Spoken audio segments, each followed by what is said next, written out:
All right, hello everyone. This is our first lesson video for our stats unit.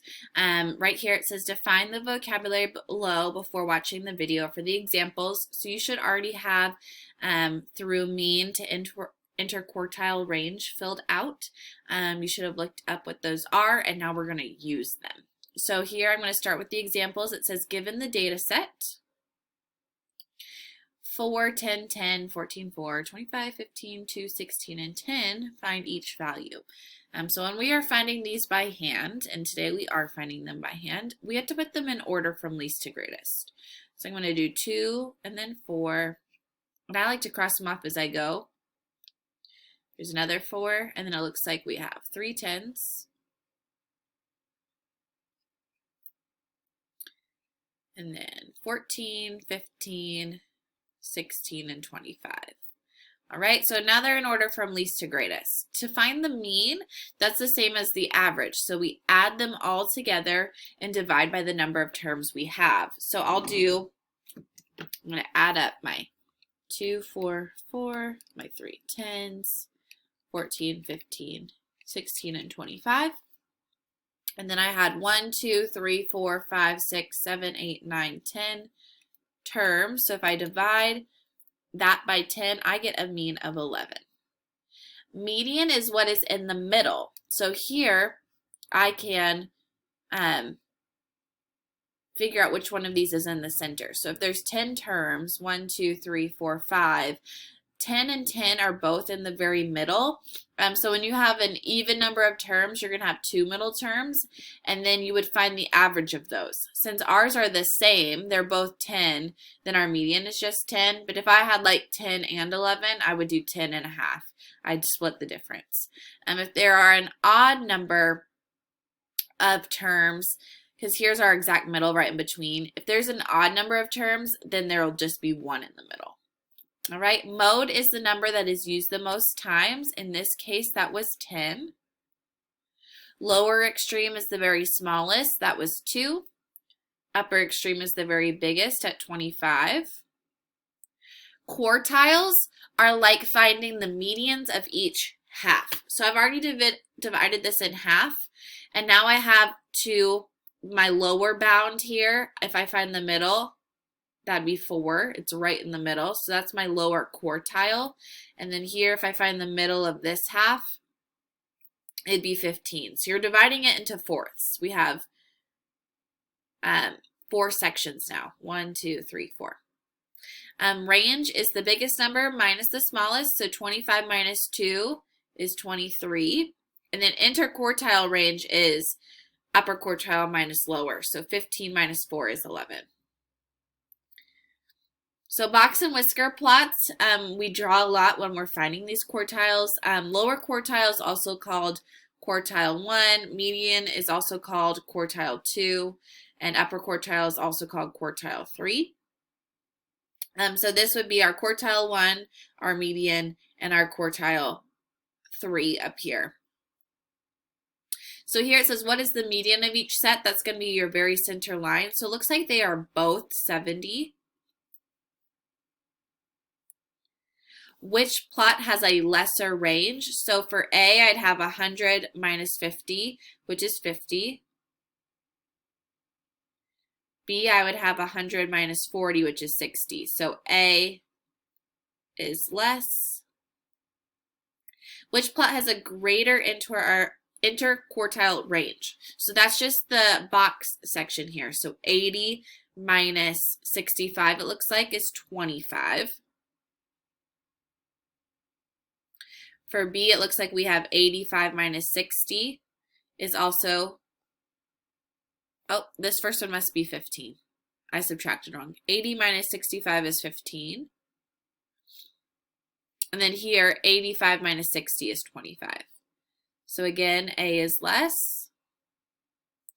Give the upper quartile of each set. So for A, that is 80. That's the edge of our box here. For B, that would be 85.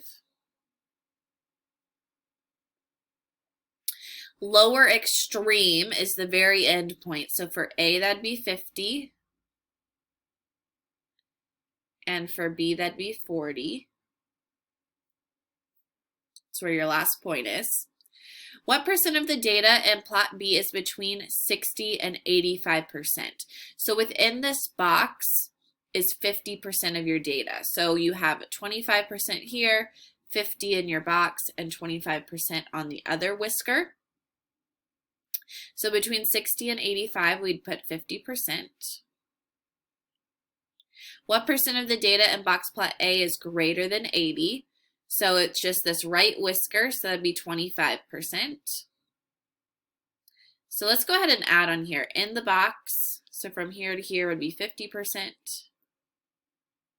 then you have 25% on each whisker, since they're divided up into quarters. So in here, this would be 25%, and this would be 25% as well. And question 8, what percent of the data in plot B is less than 85? So 85 to the left would be 75%, because we're including the box and this whisker.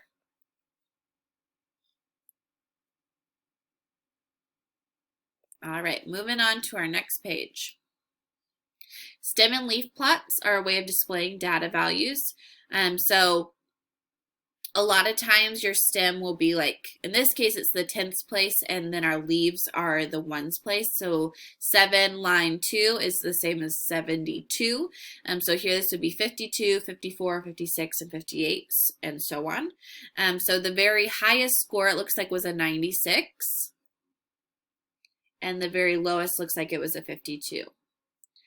Which test score occurred the most often, or was the mode? So it looks like the only one I have repeated, or I have 2 sets that are repeated. It looks like I have 3 74s and 2 83s, but we would say 74 occurred the most often. In which 10-point interval did the most students score? So each one of these leaves is 1 student. So since our row of 7s is the longest, we would say the 70s. How many students scored 70 or better? So we can just count from our 70 row down. So it looks like I have 1, 2, 3, 4, 5, 6, 7, 8, 9, 10, 11, 12, 13. How many students scored less than 70? So I have 1, 2, 3, 4, 5, 6, 7, it looks like.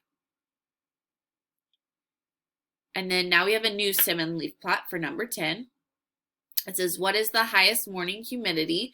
And this one's double-sided. So morning's on the left, afternoon's on the right. So even though morning is kind of switched order on us, this is still 74, 78.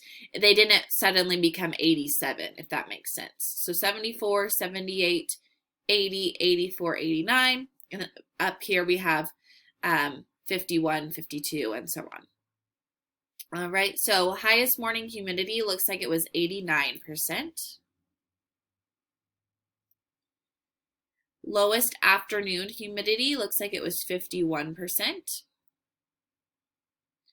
And then we're asked, does humidity tend to be higher in the morning or afternoon? So it looks like morning is where we had our larger numbers.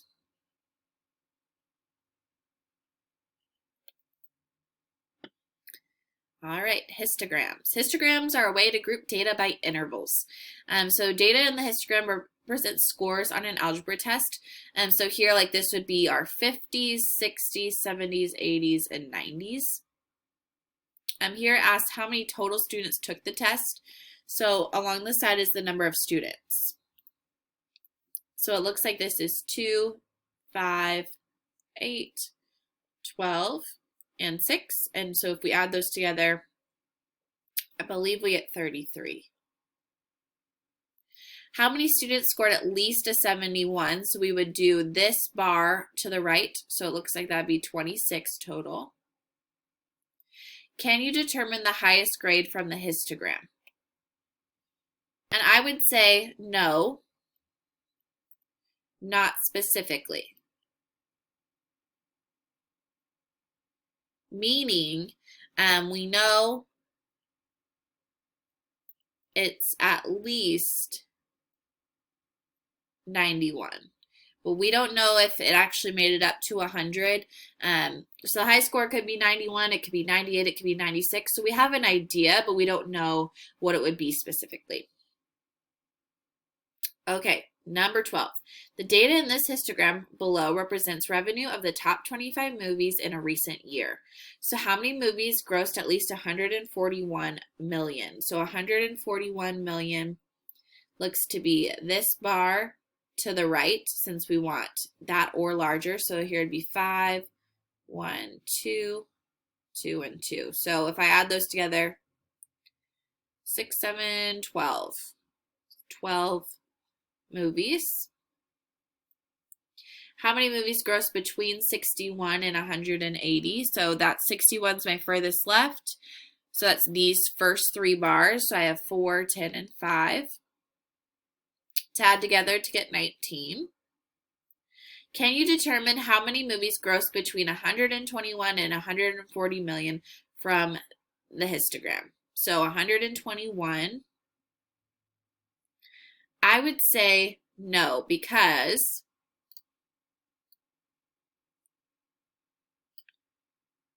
that would be splitting that bar here in half. Put a line here. And we don't know how many would belong on either half. So we're going to say, again, no, not specifically.